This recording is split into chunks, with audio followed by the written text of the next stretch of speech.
name is Esther Ranson, and I don't know who I am. Today, I am speaking on behalf of this campaign, which I think is hugely important.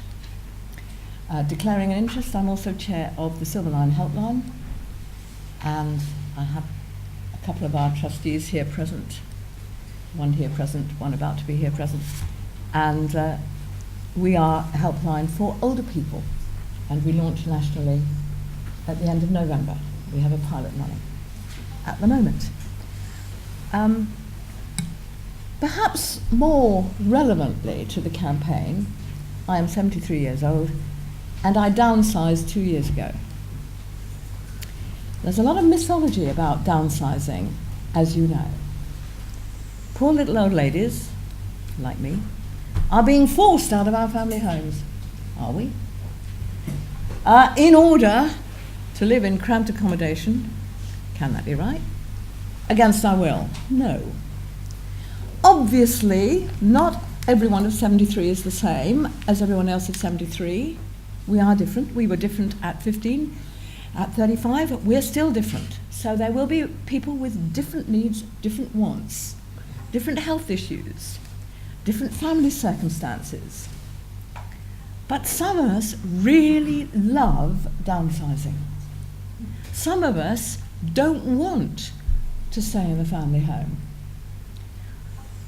One problem about being my age is that people are rude about you. So if you go to hospital, you're a bed blocker. If you live in your family home, you're a house blocker. Now, why do people stay in hospital longer than perhaps they medically need to? Because there isn't the facility to look after them properly when they get home. They don't want to be there, heaven knows. Why do people hang on in the family home? Dear photographer, if you take a picture of me while I'm talking, for some reason it makes my teeth look big. So, if it would be possible, do you wish to take a picture of me talking? Thank you. Or I can do a mime. I've got quite good at that. You know, I go, all right, you'll wait. Fabulous. We don't want to be house blockers. And the reason we don't want to be house blockers is that sometimes that family home becomes a major source of anxiety, as it did for me. When my insurance company said to me, how many more lead pipes have you got in your walls? I didn't know how to answer that, nor did anyone else. So there could be another pipe leak, which caused so much problems. So I was really pleased to move into a little 2-bedroom flat in little old lady land, which was not an anxiety to me, where I felt safe, and it was appropriate to my space. But not only that, another family could go and live in my family home and be as happy as we were for 23 years. So it was good all round. So what's the problem? I had a letter from a lady I spoke to yesterday called Irene. Dear Esther Ranson, I heard you run Silverline, which helps older people. I wonder if you can help me. I'm 79, totally alone since I lost my husband a few months ago. I'm almost blind and struggling to cope. I feel isolated, anxious, and frightened. I'm looking for sheltered housing, which would give me security and maybe some company. Social services have been no use. They firmly believe that sight loss is not a disability. Have you any ideas that would help me, as I'm feeling very low and lost? And when I spoke to her last night, there was no question that she is suffering from profound depression. Well, can one help to cure depression? Bereavement is very tough. But can one help to cure depression by changing where you live? I'm now going to turn to Claudia Wood, who is Deputy Director of Demos and has done this terrific report, Top of the Ladder, which will tell us just how transformative it can be and should be. Claudia. Thanks. Thanks for coming today to the launch of this report, which you all now have a copy of, and it's pink and small. and also to the launch of the campaign for housing in later life. I think the fact that a campaign is being launched in response to our findings sort of speaks volumes. And I know we're all here to hear from the esteemed panel, so I'll be very quick and just rattling through some of the top lines from this report, because I think they do really speak volumes. The research included some analysis of the English longitudinal study of ageing. It included new polling, it included speaking to frontline house builders, home buyers. So we sort of got a good rounded view of what was happening. And what we found was the shortage, as Irene puts it better than I'm going to put it, but the shortage of housing for older people is now our real housing crisis. That's where we are. We know that about 58% of over 60s are interested in moving. We know 33% are interested in downsizing specifically, and that rises to 44% among people with 3, 4 and 5 bedroom homes. So if you've got a large family home, that's your goal. And 25% would be interested in some form of specialist housing, so that's sheltered accommodation, where you have your own home, but there's sort of care nearby, care that you can get on site, that you can be brought in if you need it. And when we asked people, what, if you're interested in moving, why aren't you moving? Nearly half said that they wouldn't be able to, they would find it difficult, and that obviously included some sort of practical and emotional problems. But for a lot of people, the main problem was there was just nowhere suitable to move to. Nowhere conveniently located, nowhere appropriate that they could downsize into. So our research shows that the shortage of suitable homes for older people is now a sort of crisis, chronic proportions. Year on year, too few homes are being built, as we know. We hear it a lot in the press, but we always focus on the impact on the first-time buyer and generation rent and how it stops people getting onto the housing ladder. What we forget is that older people are our biggest growing proportion of our population. Over 85s, the number of over 85s in our society will double by 2030. This is the group where we're seeing the most growth. And yet specialist homes for older people only make up 2% of our housing stock. If 25% of over 60s are interested in that form of specialist housing, that's 3.5 million people potentially looking at this sort of housing. And they're living in 3.3 million homes, which is worth about £400 billion. They're sitting on all this housing equity, and yet at the same time, there's only about 100,000 retirement properties that you can buy. There's a 400,000 that you might want to rent, but if you want to buy, there's only 100,000 out there. That sort of number dwarfs the number of people, is dwarfed by the number of people that might be interested in moving there. And the result, unsurprisingly, are millions of older people stuck in homes that are too big for them, too difficult to heat and maintain, lead pipes, gardening, windows, whatever it might be, stairs. At the same time, you have millions of families desperate to move into these larger properties, and then millions of first-time buyers who can't then get into the smaller properties that the larger families are stuck in. So what you have is a whole chain housing crisis, if you like, which we haven't even begun to tackle. And it doesn't start at the bottom, it starts at the top of the ladder, and everyone needs to move up, and we shouldn't just be focusing down at the bottom of the ladder where you've got the renters. Now, the government has recently looked at this issue around housing of older people, and they said, well, bungalows might be a thing we can look at, we can build more bungalows. The problem is our population explosion is amongst the sort of over 85s, really the very old, who are likely to need care pretty imminently, if not already.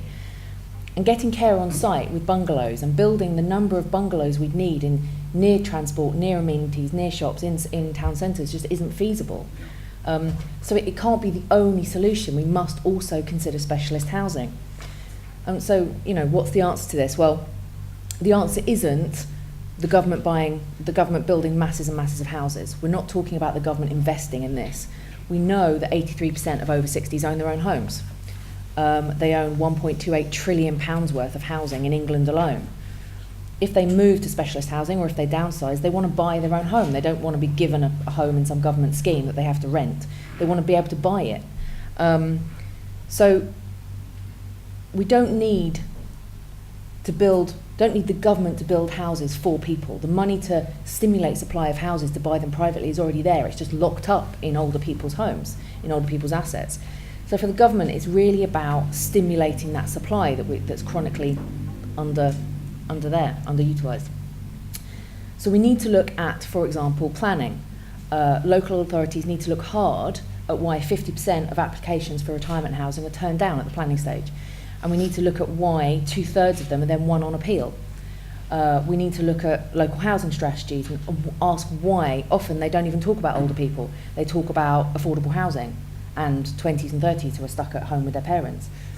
We need to look at planning charges, which at the moment penalise developers when they're building developments because they charge according to communal space, which you can't sell on, so it's an extra charge that developers have to face.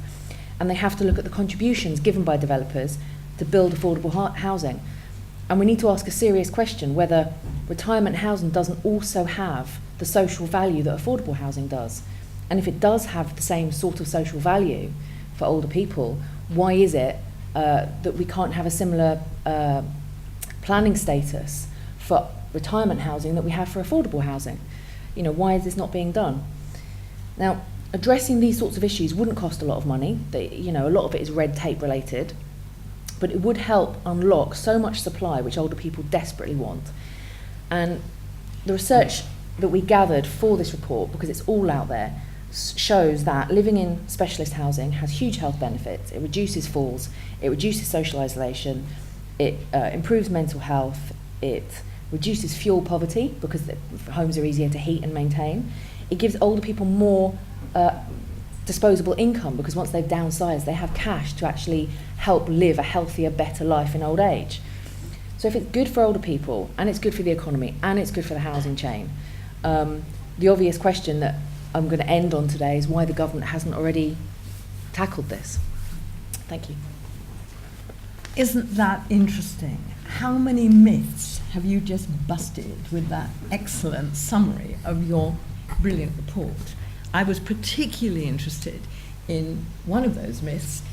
One of the reasons that planners turn down applications from people who want to create this sort of housing is that they fear there is going to be a huge impact on local health provision. They think that the hospitals are going to be flooded with little old people, etc., and the doctor's surgeries. No, because quite a lot of those health issues are actually caused by the unsuitable housing that older people are trapped in, caused by the falls, the stairs, etc.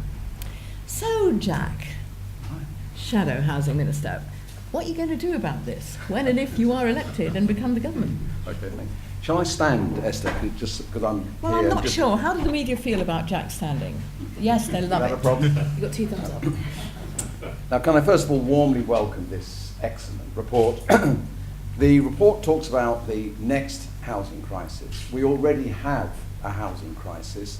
House building is at its lowest level since the 1920s. I think there will be a modest pickup, but it's at its lowest level since the 1920s.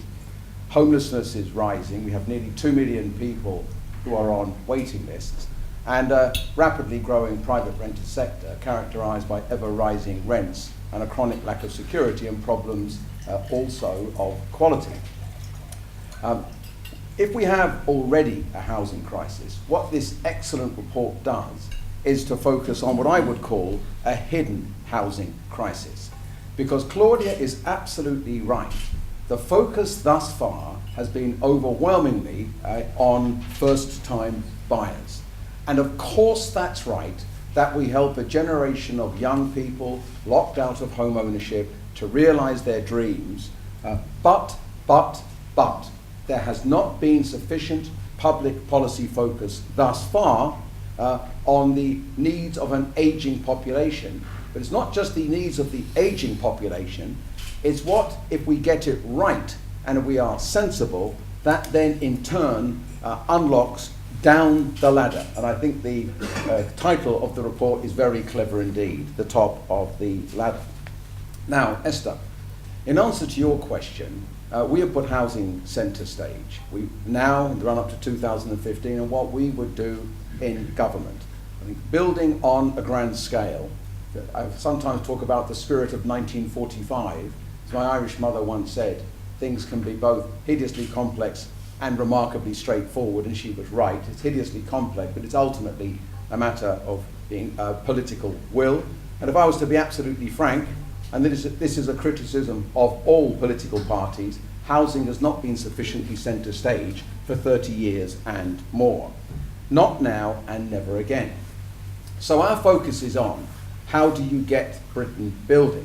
But it cannot simply be about quantity. It is also about quality, homes of all tenures, decent homes at a price people can afford in communities in which they want to live, and crucially, housing for all age groups. Now, what, as the report says, and I won't repeat what Claudia has said in her presentation, the 2035 forecast of 17 million people, 60% of all household growth by 2035 will be people aged over 35. Now, in getting it right, it's about fundamentally three things. First of all, how do you help an aging population to lead happier, healthier, longer lives? Secondly, it's about the benefits to the public purse of getting it right. Turning over that coin, it's about the disbenefits if you get it wrong. And I'll come to say more about that in just one moment. But thirdly, it is also the powerful economic case, including the housing economy, made out in this report for getting it right. Ensuring that we have suitable accommodation for older people of all tenures. And if I can just refer briefly to some of the evidence, the work that we've done, Paul, with McCarthy and Stone and others like the Extra Care Charitable Trust. I think it was your figures that the 5,000 properties you've sold between 2007 and 2010, freeing up housing worth £1.1 billion. But also in terms of getting it right and avoiding the disbenefits, it's that disturbing evidence that if you don't get it right, bad housing, poor housing costs the National Health Service £2.5 billion a year. And the work done by ARCO, which catalogues that housing not properly adapted, for example, grab rails and walk-in showers, and accidents that result as a consequence, cost the National Health Service £1.1 billion a year. And also, again, Paul, some of the work that you've done in terms of typical retirement schemes, bolstering local economies. A very interesting figure about approximately £6 million spent for each retirement village or retirement complex over a 10-year period in the local community. Now, for us in public policy terms, there's three key priorities at the next stages. First, how do we help people who wish to stay in their homes to be able so to do? Second, a public policy that encourages, supports, incentivizes downsizing. Let me say, not in the case of social tenants, the obscene weapon of the bedroom tax, which has no place in a civilized society. But third, for those then who need to go into residential accommodation, what kind of residential accommodation for the future? And let me just deal, Esther, briefly with each of those three. First, helping people to stay in their homes, because it's not just a house, it's their homes, it's their memories, where they brought their kids up, where their kids are just down the road and the grandparents look after their grandkids and their network of friends, their social environment. Of course, if we are to make that offer, it is about then how do you support people to stay in their homes. So, for example, adaptations, crucially social care, the excellent work, dare I say, Paul, that you did on this, including integration of health and social care, and how we properly support people who require health and social care support in their homes, but also equity release, for example, so that mums and dads can help their sons and daughters who want to buy a home, but also to maintain a suitable standard of living. Now, secondly, in terms of downsizing, a public policy which supports and helps people to downsize, it's crucially, on the one hand, there being sufficient accommodation of the right kind. And because of time, I'm not going to repeat what's already been said in terms of the chronic lack of suitable accommodation. But on the other hand, it's financial awareness, options. And sometimes the evidence is that older people have been ripped off in the process. So there is a real issue about how you not point the gun at someone's head and say you have to move, but how you give them the support and reliable advice which enables them to make a free choice about what is perhaps in their best interests that they should move. And I'll give an example of that in just one moment. And then thirdly, for those who need to go into residential accommodation, crucially, it is what kind of residential accommodation for the future. Now, I'm lucky enough to have in my constituency a Extra Care Charitable Trust retirement village, the New Oscott Retirement Village. It's 270 units, it's mixed tenure. In the constituency next door, there's a McCarthy and Stone development, and I've been to that as well. Esther, you told a very powerful story, the letter that you read out just now. Back last year, I took another star from television, Tony Robinson, who's also done outstanding work for older people. His series was, I thought, absolutely first class, to the New Oscott Retirement Village. And it is the most wonderful place. You walk into a vibrant community. You never see anything else but a smile on people's faces. There is clubs, pubs, restaurants, there's all sorts of handicrafts, everything that you could possibly imagine there for what is a community, I stress again, all tenures. The people who live there love it. And I remember, Esther, when we sat down talking to half a dozen so that Tony could meet them, half a dozen of the people who lived there, you had the most heartbreaking stories being told. Time doesn't permit to tell too many of those stories, but just for one. There was a woman who came from King's Standing in my constituency. It's one of the poorest wards in Britain. An absolutely wonderful woman. Her husband had died. She lived in an area where there was a problem of antisocial behaviour. It was a 3-bedroom council house. She said her son lived 40 miles away. And she said, he used to have sleepless nights because I was always worried. Yeah? I was depressed because my husband had died. We had problems with some of the local kids. I didn't go out. Things were going from bad to worse. And suddenly, she said, I saw this option. And she said, I cannot tell you how it's changed my life. And she waxed lyrical about the friends she now had, how she loved getting up in the morning, how sometimes she went to bed too late at night. She just loved her new environment. And actually, if you look at the evidence, it's also referred to in this report, that such retirement complexes, such retirement support, the people concerned lead happier, healthier, longer lives, and they draw less on the National Health Service and social care as a consequence. There is a problem because the very good work done by the Chartered Institute of Housing points to the fact that housing of all tenures has actually struggled, in its words, to get its voice heard in the new Health and Wellbeing Board arrangements. And that cannot be right. And that's why there's a degree of cross-party approach here in terms of integration of health and social care, but we are now fiercely focused in terms of our policy development at the next stages on the integration of housing, health and social care.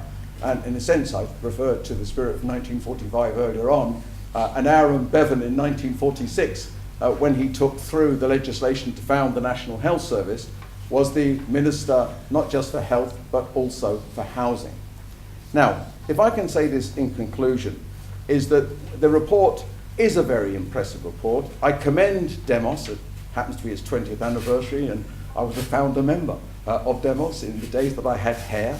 Yeah, I commend Demos for its initiative, but together with the House Builders Federation, and I heard, John, your excellent interview on Radio 4 just now on the way here. It's a very good initiative because what it at last does is, in circumstances where maybe a top priority for us, but across the political spectrum, housing has moved right up the agenda.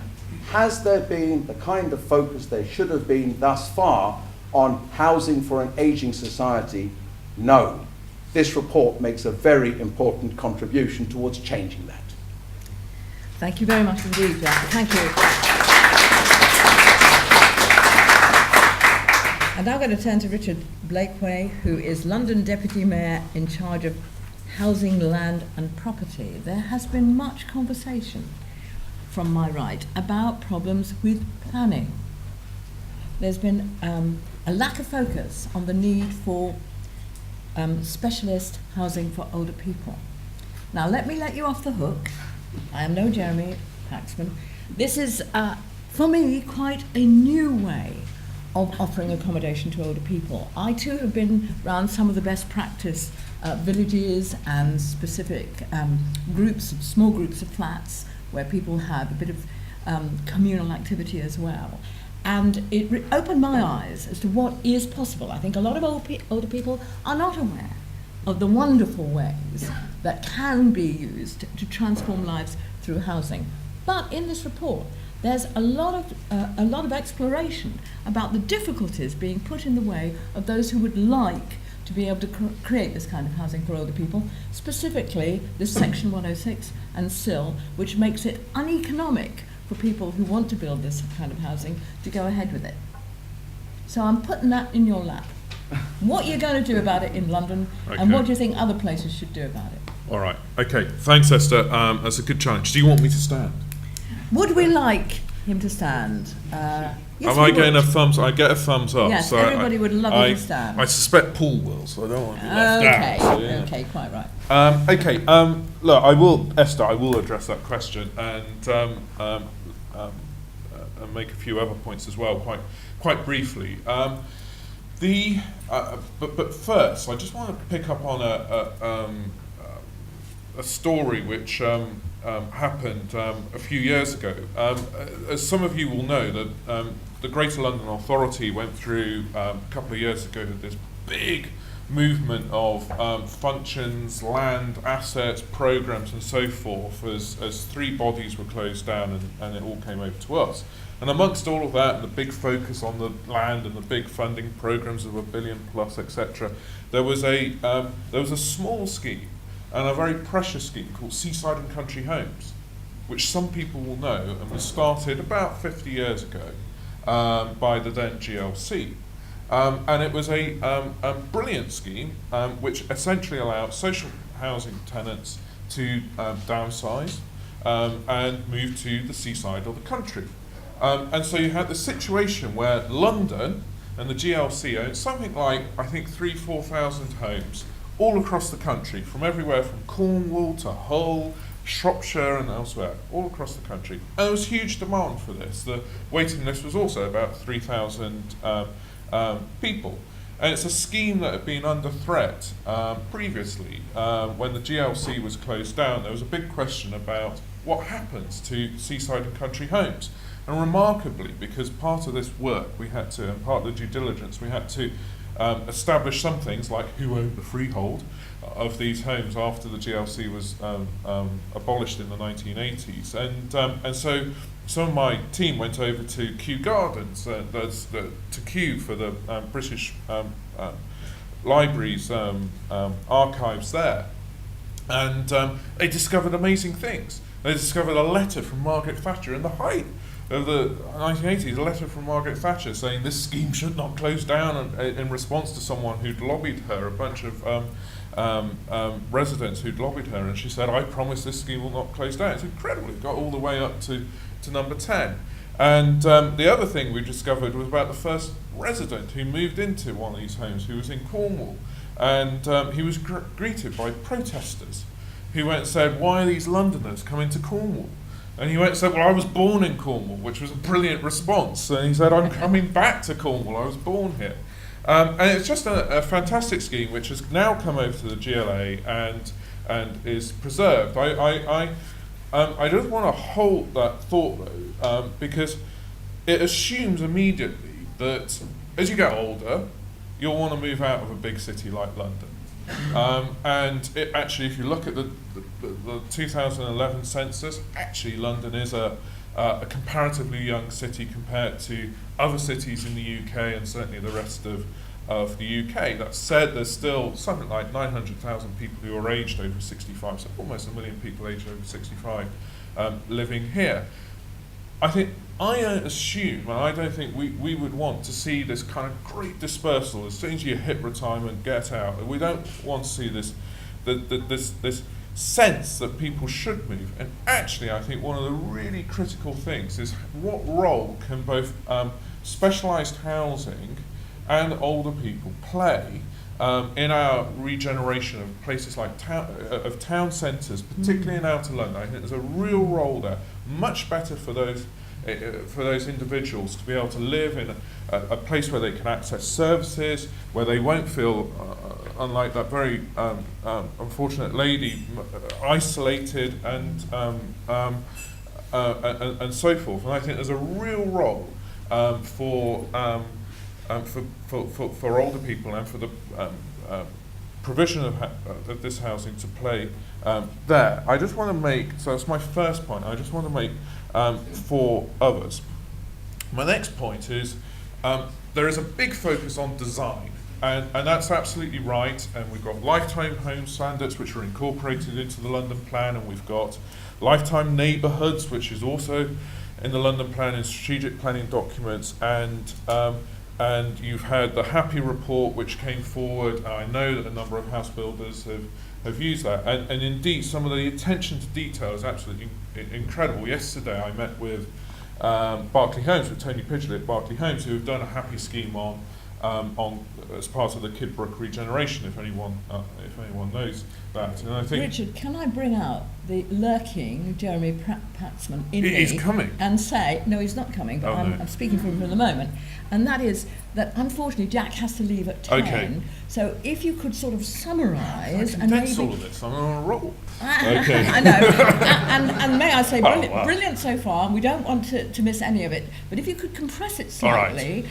and then the audience might like to put a couple of questions to Jack, and then we will, Paul, if that's okay with you, come to Okay. you, only because he's double booked himself. Okay, well, I will condense it. Jack, you're entirely to blame for this condensing, but I will try and condense it. All I would say is that the attention to detail is very important, not least because they have changed the handrails, for example, so they are wood, not metal. So when someone goes out and needs to use it around to it. Not just about design, you also need to incorporate telehealth and telecare, and I think there is a lot more around technology that can be done. So it's not just about the bricks and mortar, it should also be about the technology, and there's a far further that we can go there. I also think there is far more that can be done around the release of assets, which is coming from the NHS and elsewhere, to look at, well, how could those assets be used to develop specialised housing? That should be of particular interest, for example, to the NHS when they're looking at their land. Next point, I have 5, so my third point now is just around equity release. I do think there's a reputational issue around equity release that needs to be addressed, and I will leave that there.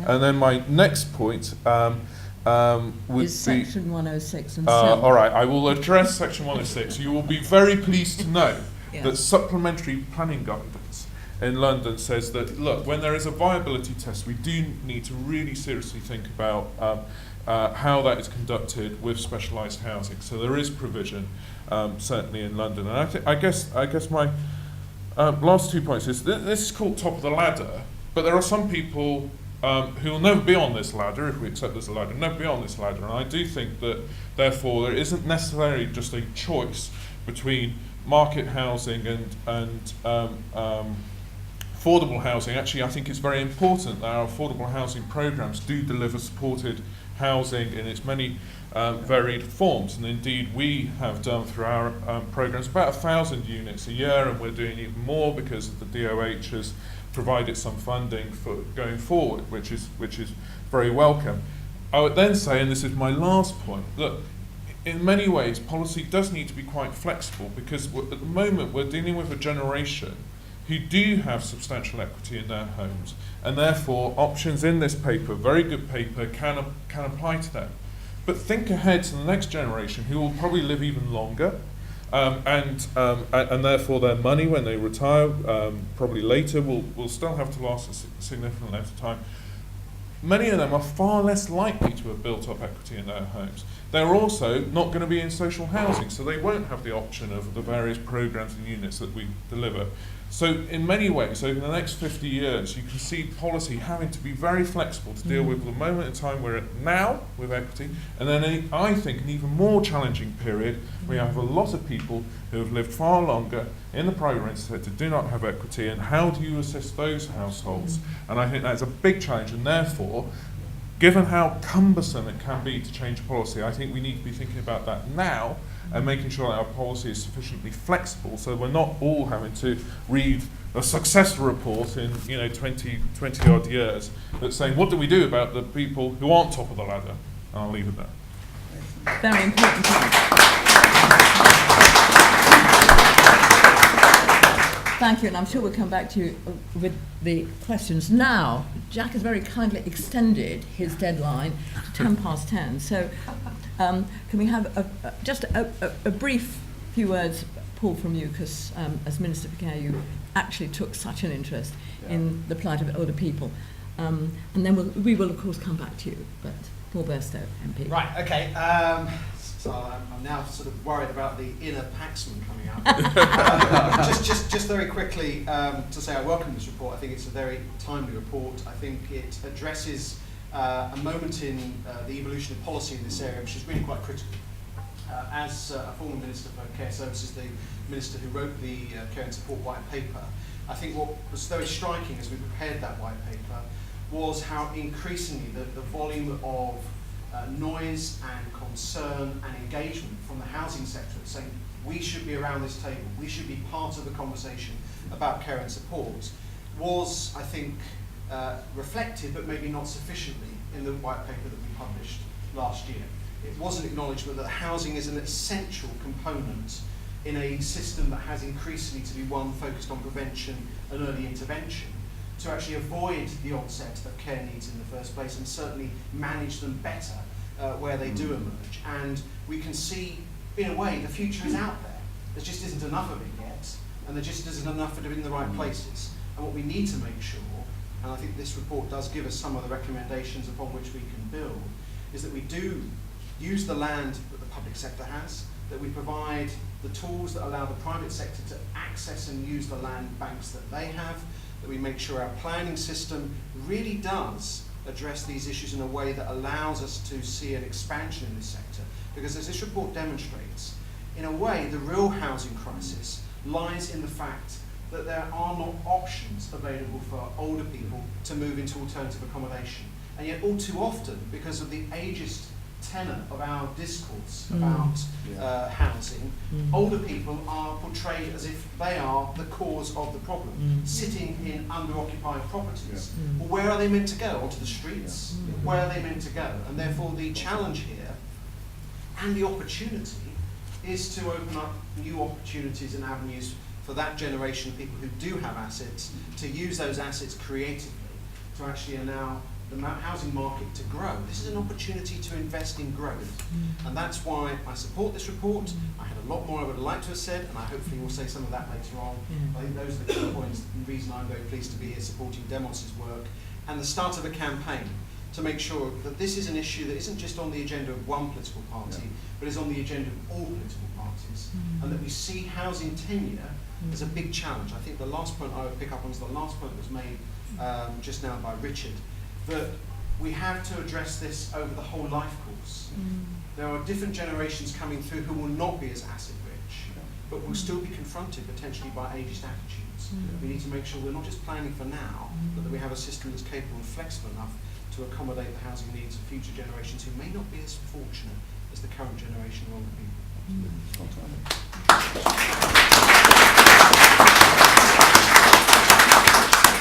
Thank you, Paul. We will definitely come back to you for expansion of those very important points.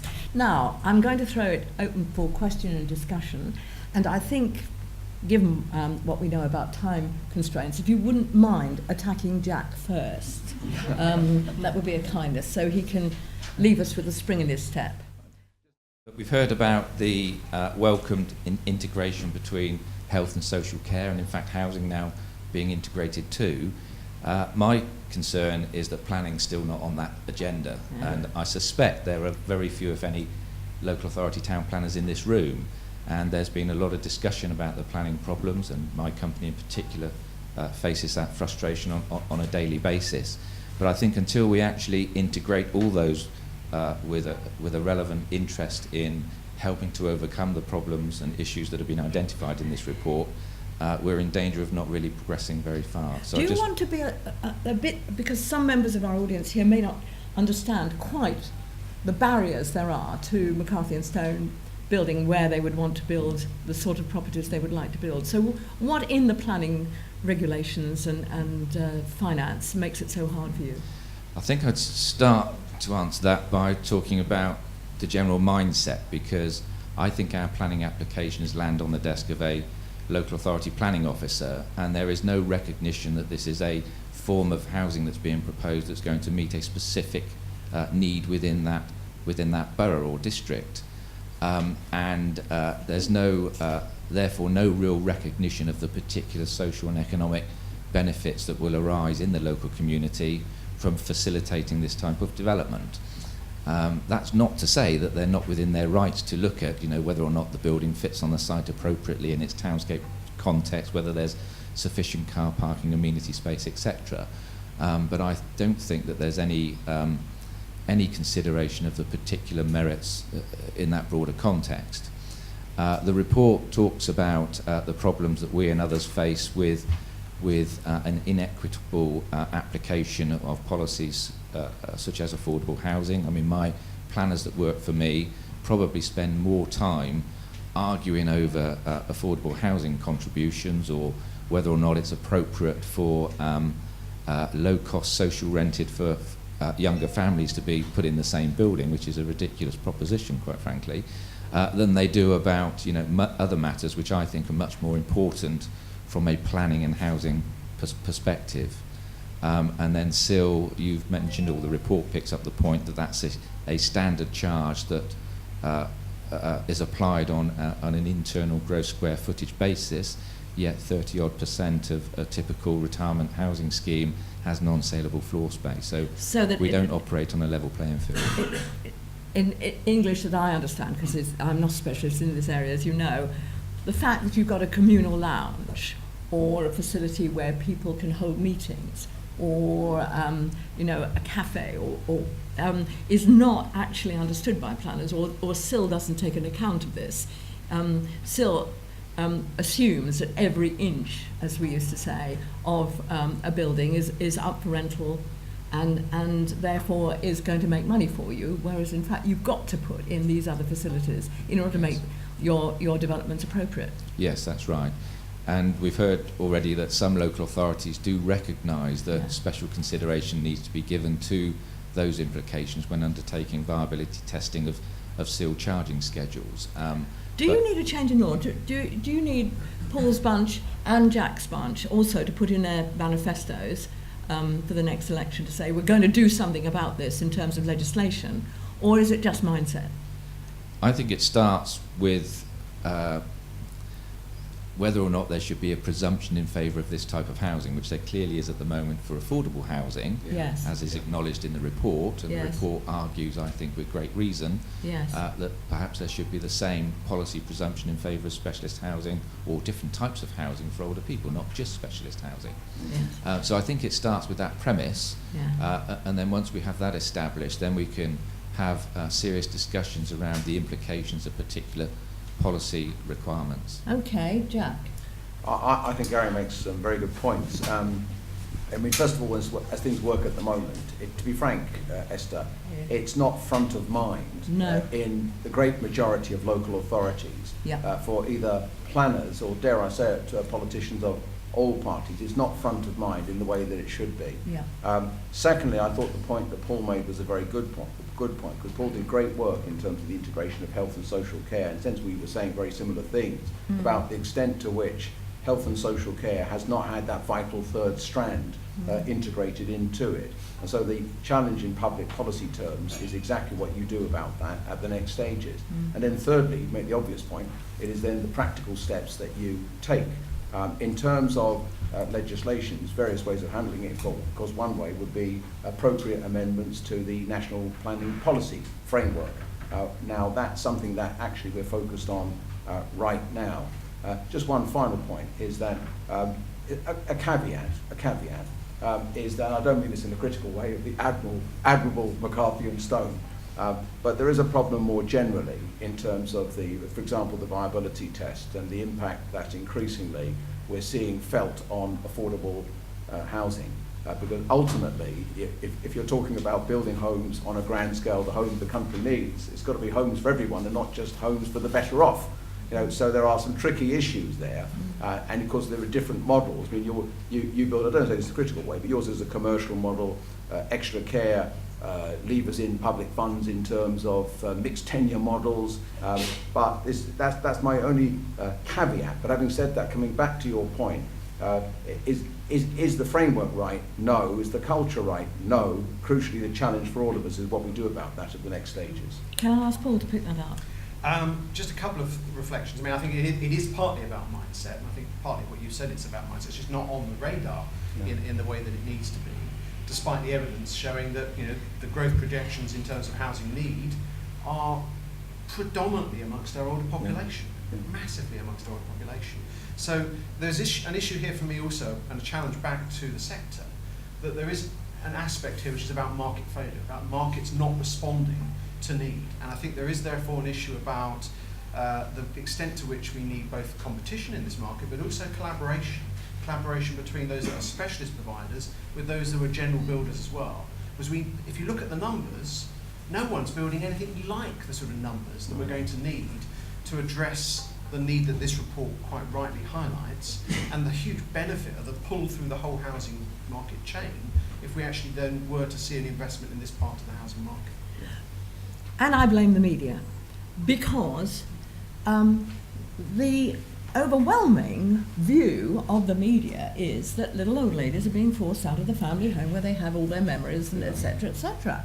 Yes, indeed, we don't want that to happen, but the media do not reflect people like my lovely Irene here, who is trapped in a home which frightens her, makes her anxious, isolates her, and she doesn't want to stay in a home which could be useful to young families. So I think we do need to go out there, and I do think that would help to change the mindset. How's your mindset, Richard? No, I agree. I think it's. I think language is an important issue around this. I think we frequently refer to equity release, downsizing, and so forth. But I do think that we need to think carefully about that. Downsizing can sound like a loss of status, for example. Yes. So how do we present the language? And I come back to the point which I made. I think on a whole range of levels, that the issue around SIL is very fair, and one which needs to be looked at, certainly one which we've sought to address through strategic planning guidance applying to Greater London. But I do think there is an issue around equity release and the reputation of that, which the industry itself also needs to address. Agreed. Now we've got Jack for 5 more minutes, so yes. If you could get the microphone, and if you could say who you are and who you represent. Certainly. I'm Peter Girling, Chairman of Girling's Retirement Rentals Limited. We have retirement housing for rent all over the country, which we're very pleased to offer our tenants on assured tenancies, which I think addresses one of the points that Jack made. The rents are fair, but going to the point which Gary has just made, and again which was made by you, Jack, they do produce, I agree, commercial housing into the market.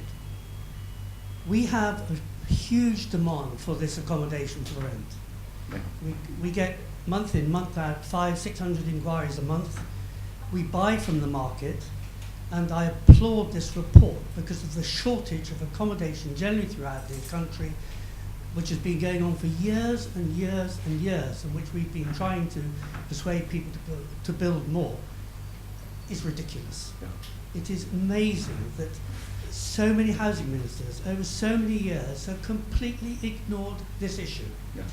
And it's great to hear you, Jack, standing up this morning and saying that all the sort of things that I like to hear. We need more retirement housing. Claudia, I think your report is absolutely brilliant, and thank you all very much. Right, amazing, Jack, amazing. And does it, in your view, reflect the attitude of ageism in our country, which means that we really haven't thought about the older generation, what they need, what they deserve, and what they should have? Yes, and all I would say, in the spirit of what's been a remarkable degree of cross-party consensus this morning, which incidentally I welcome. I mean, you might disagree about exactly what practical steps you take, but the extent to which there's a recognition of the problem that we've got is in that spirit. Let's be frank, successive governments of different political persuasions have not focused in the way that they should have done. As in relation to then your point, is that I think that it has tended to be, in terms of particularly home ownership, I mean, housing is much more than home ownership. Of course, it's about the private rented sector and social housing as well. But there's tended to be an overwhelming focus on first-time buyers. Yes, absolutely. And I understand that, not least because the irony is a lot of people who are actually getting on may have paid off their mortgages. They've got their sons and daughters still living with them because their sons and daughters can't afford to move out because they can't get a mortgage to buy a home. And parents love their kids, but by and large they quite like to get rid of them. So there is a real problem in terms of where the focus has been thus far. And the insanity of that is it's not just a form of ageism, but it both does not cater for actually what is happening, an aging population, by the way, which is a good thing. Sometimes people talk about an aging population as if it's a bad thing, a big problem. Well, I think it's great. I mean, that people are living longer than they are, but then it's about the needs of that aging population, housing options, take Richard's word, which is absolutely right, housing options for those older people. But crucially, it's then about the wider societal benefits, the wider economic benefits, and again, what's so good about the title of this report, the wider benefits down the ladder. Absolutely. So what we've got is a welcome focus on something that's not been focused on properly thus far, but in focusing on that, and rightly so for that aging population, what you're doing actually is to benefit those first-time buyers desperate to get onto the housing market. So it's a no-brainer.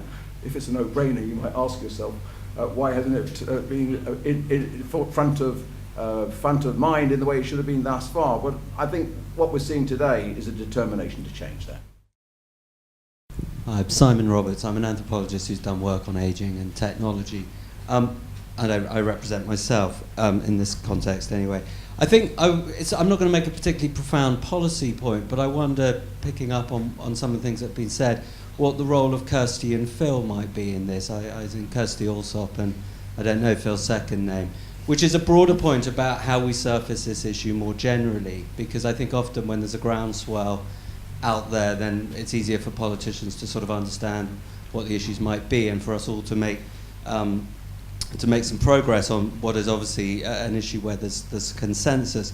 My point being that these decisions have to be, these issues have to take a life course. We have to take a life course view. And if we're talking about older people trying to release equity to get younger people on the property ladder, it seems to me there's a complete absence of any role models within the media or any examples within property programs which are very focused on the young couples and the families and so forth. So where are the kind of stories within the popular media that could help families understand what sorts of steps they can take to both assist themselves and their children to downsize, release equity, or to make adaptations, or even to explore more sort of fundamentally interesting models such as co-housing or what have you. So I think it's really just a call to say that, as is so often the case where issues are not necessarily front of mind for politicians and others, the media has a role in actually trying to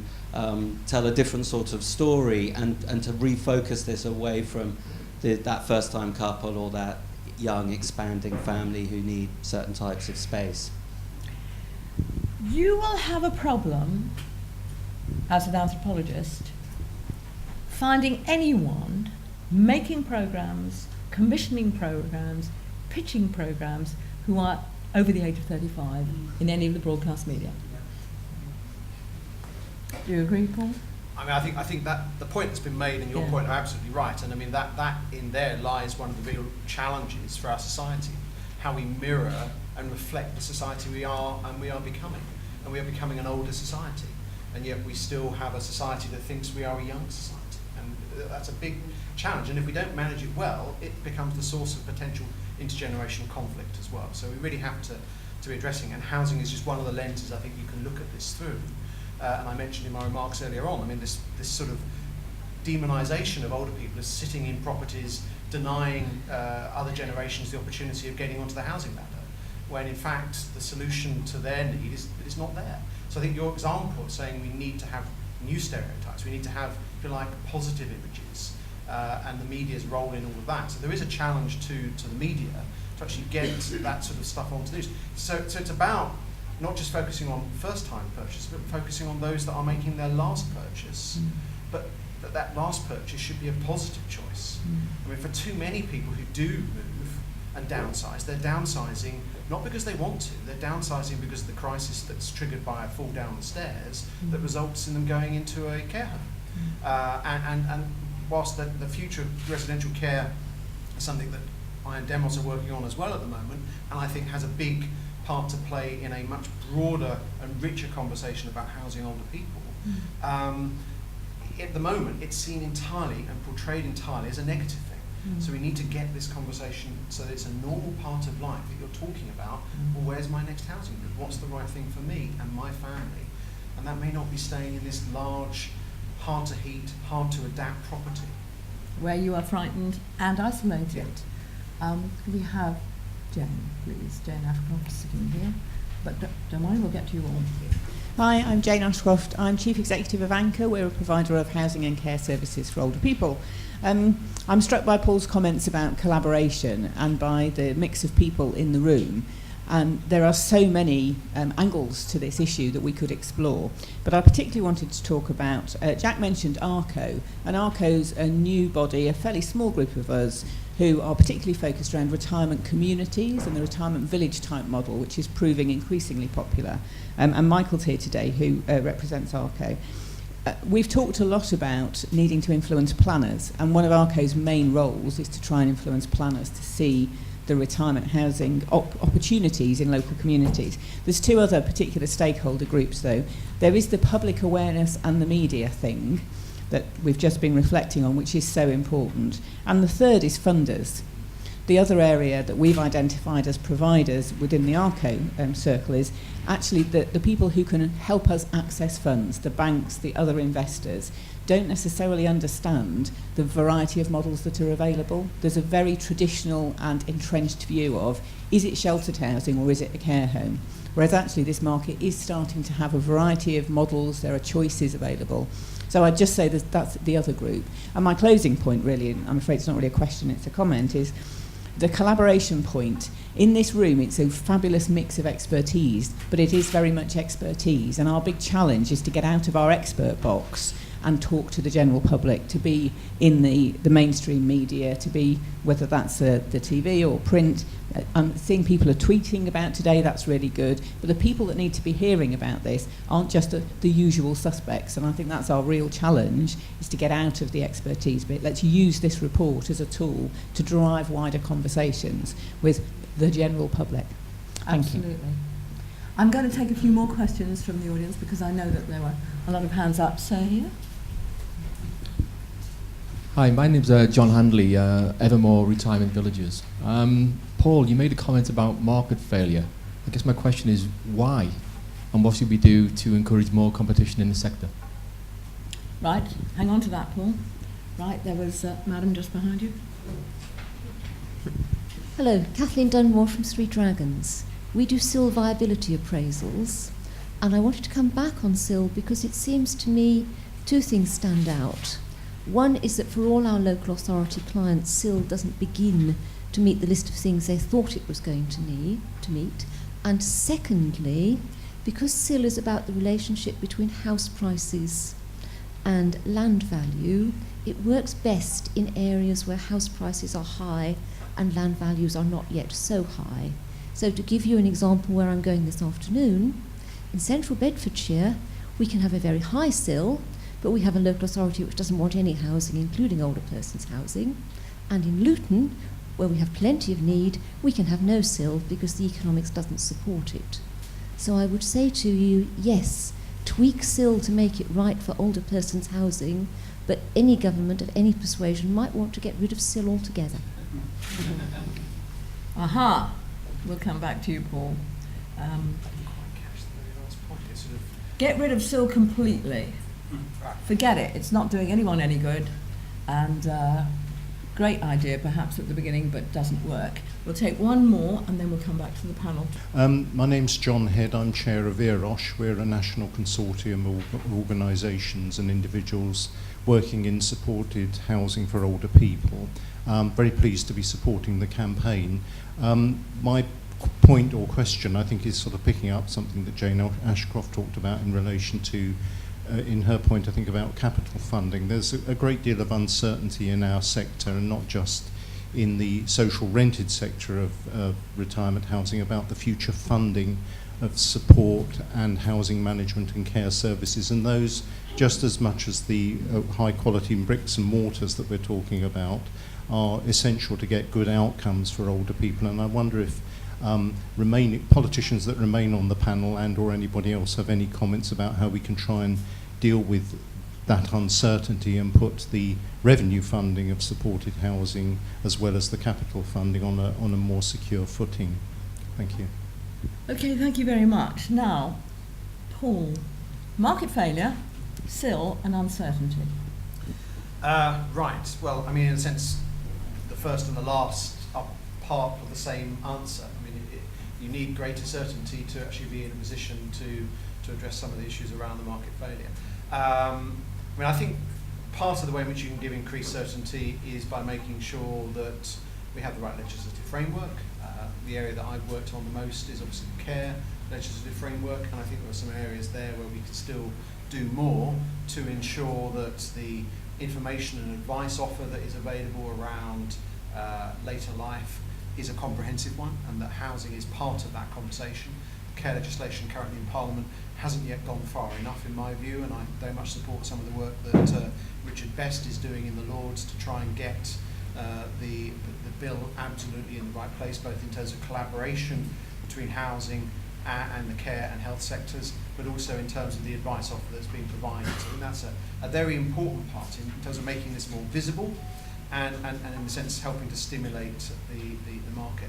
I think I was asked why a market failure. I mean, I think that itself is a very interesting question in terms of just analysing that. And this report goes a long way to giving us some of the answers, but I think there's still more to understanding. I think it's partly about government policy particularly extolling the virtues of first-time buyers and the need to stimulate that market, almost to the exclusion of any other aspect.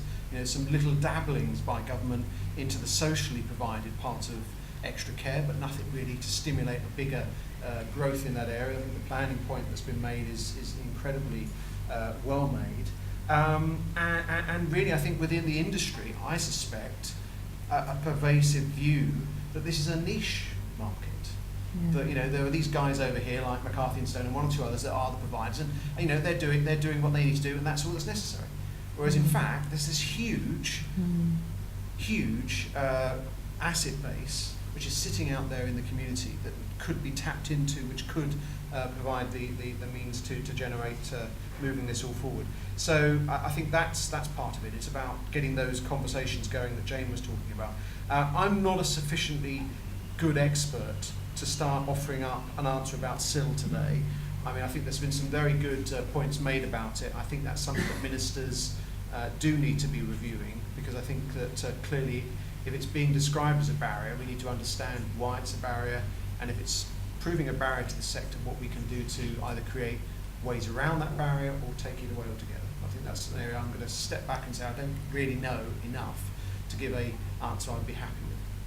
Right, can I ask the other two members of the panel whether they'd like to comment on any of those points? Because I know, Claudia, that the report goes into SIL in some detail. Have you come to any positive view about SIL, or should we just sweep away? Well, I have to say I never thought about just scrapping it, which would probably be simpler than stuff that I proposed. But I mean, the stuff that I was talking about were things like exempting communal space, obviously, or exempting it up into a capped point, agreed with the local authorities to allow for flexibility of innovative new models, because obviously with telehealth and telecare and, you know, in the future, what we now think of as top of the range retirement village actually will look very old hat, and we might have something completely different soon, which makes SIL, any new versions of SIL we get, completely outdated again. I think you might be right, though, that a lot of our planning charges and planning rules are based on a very traditional general needs housing, one person, one house in one space.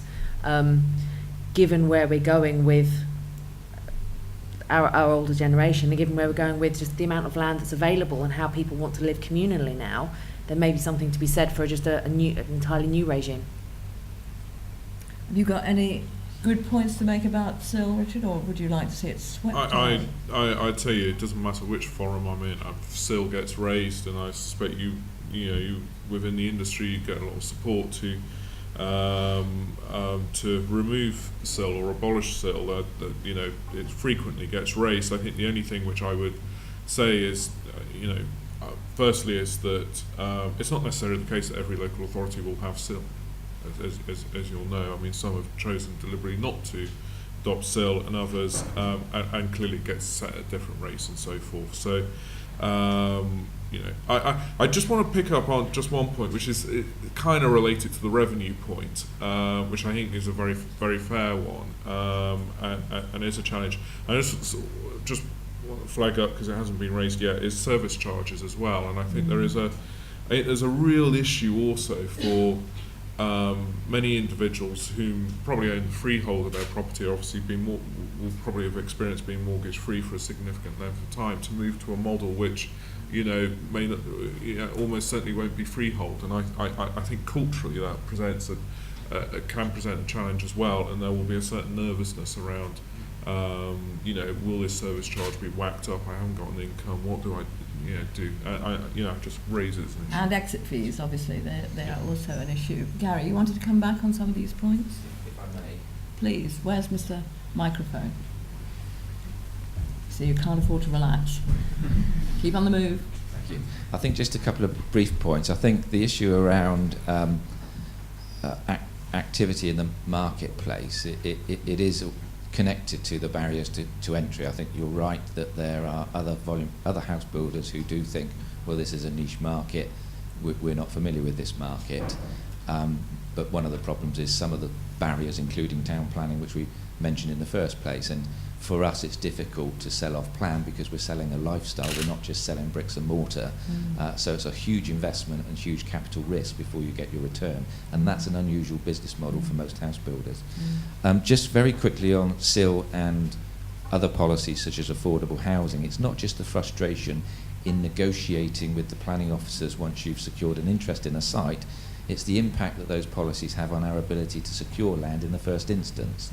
Because SIL charges, for example, can be much lower for a retail user, and the sort of sites that are developed for good quality, well-located specialist housing are often on the edge of or within commercial centres. So we're in competition, not necessarily with other residential developer interests in the land that we pursue, but with non-residential users. Lidl and Aldi, for example, are a classic competitor for us at the point of land acquisition. Their SIL charges can be lower than ours. They don't have to face an affordable housing contribution because affordable housing contributions only apply to residential development proposals. So it's my point that I made earlier about the level playing field, and perhaps we'll only level that playing field if we can establish this general presumption in favour of this type of housing. Which, of course, will help inner cities to flourish, because your residents are people who would like to use the little shops that they're used to. Right, madam, I've been mean to you because I haven't called upon you. I'm afraid we're coming up to the end of our time, so this may have to be the last question. I'm sorry about this. Thank you very much. It's, I think, appropriate for me to speak. My name's Nikki Linehan, and I'm here today representing the Planning Officers Society. I also have another hat, which is as chair of a group called the Local Housing Requirements Assessment Working Group, which some in this room may be aware of. I think certainly Paul and some others in this room know that, certainly from my perspective, we get it in terms of that there is a real challenge about not about providing housing choice and recognising that there are needs right across the demographics of our country, and certainly we're keen to really start looking at some of the issues.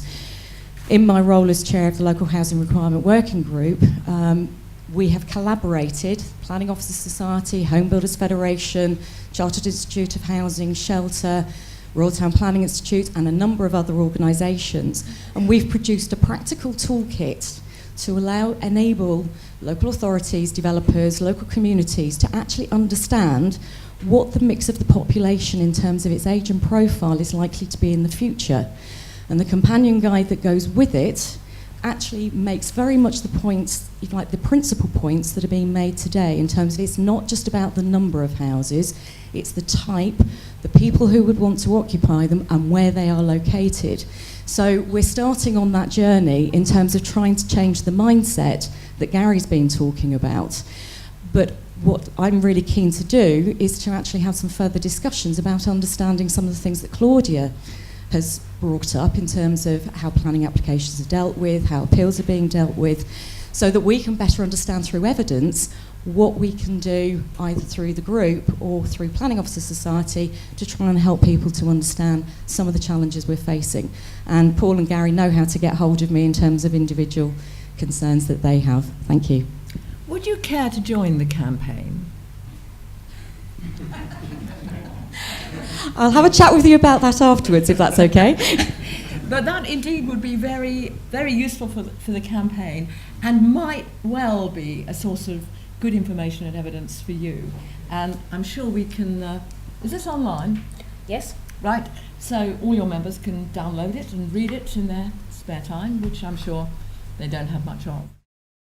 Would you like to produce a concluding thought for us, members of the panel?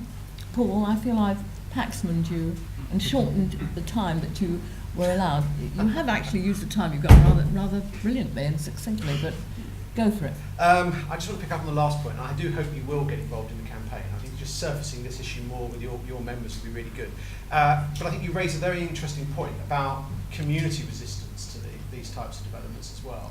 I have that in my own backyard in Cheam, in my constituency, where a new shared ownership scheme for retirement living is being built. But I had some really angry public meetings where I was being told, we don't need this sort of accommodation for older people. Where are all these older people? Many of them were in the audience, in fact, but they didn't see themselves as older people, and that's in itself an interesting part of this.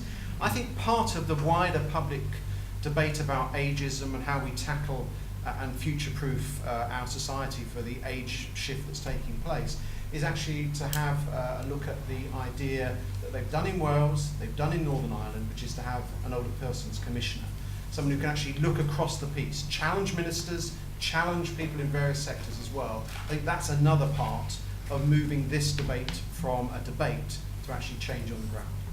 Very good. Richard? I think it's been a comprehensive debate.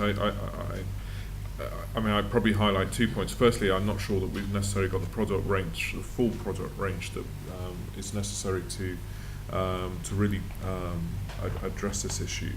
And I think it is interesting to look at what other countries do as well.